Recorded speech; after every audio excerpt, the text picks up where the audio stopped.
یہ کہانی ایک چور کی ہے، ایک راسن کی، جسے لوگ بدکار، لٹیرا اور ظالم کہتے تھے، مگر اللہ نے اس کے دل میں نور ڈال دیا اور وہ بن گیا وقت کا ولی۔ یہ ہے فضیل بن ایاز کی داستان، ایک ایسا شخص جس نے گناہوں کے اندھیرے سے عبادت کے اجالے تک کا سفر طے کیا۔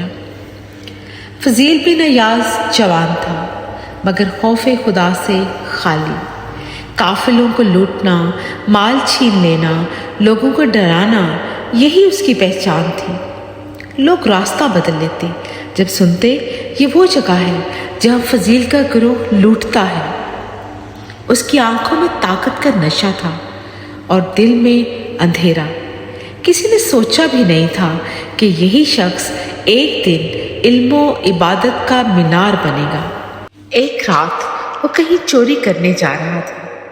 جیسے ہی وہ دیوار پر چڑھا، اچانک ایک آواز سنائی دی، کسی مومن کی تلاوت کی آواز۔ کیا ایمان والوں کے دلوں کے لیے ابھی وہ وقت نہیں آیا کہ وہ اللہ کے ذکر سے چھپ جائیں؟ یہ آیت اس کے دل میں تیر کی طرح لگی۔ وہ ٹھٹک گیا، کانپ گیا اور بولا، ہاں یا اللہ، وہ وقت آ گیا ہے۔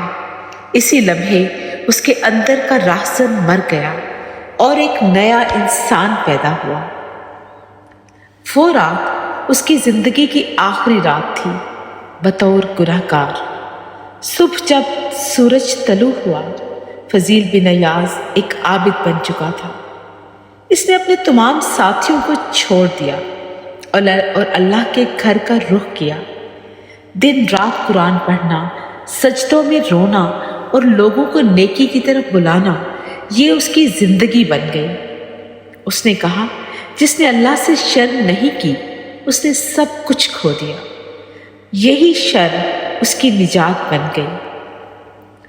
وقت گزرا، لوگ اس کے علم اور تقوی سے متاثر ہونے لگے، مگر فضیل جانتے تھے، میں نہیں چاہتا لوگ مجھے ولی کہیں، میں صرف چاہتا ہوں میرا رب مجھے معاف کر دے۔ اس کی عبادت دکھاوے کے لیے نہیں، ندامت کے لیے تھی۔ اس کی آنکھوں سے بہنے والے آنسو اس کے گناہوں کی گواہی مٹا رہے تھے۔ کبھی کبھی ایک آیت، ایک جملہ، ایک لمحہ ساری زندگی بدل دیتا ہے۔ اللہ اس دل کو نہیں ٹھکراتا جو سچ میں واپس آنا چاہتا ہے۔ فضیل بن ایاز کی توبہ ہمیں یہ سبق دیتی ہے کہ تبدیلی مشکل نہیں، نیت سچی ہو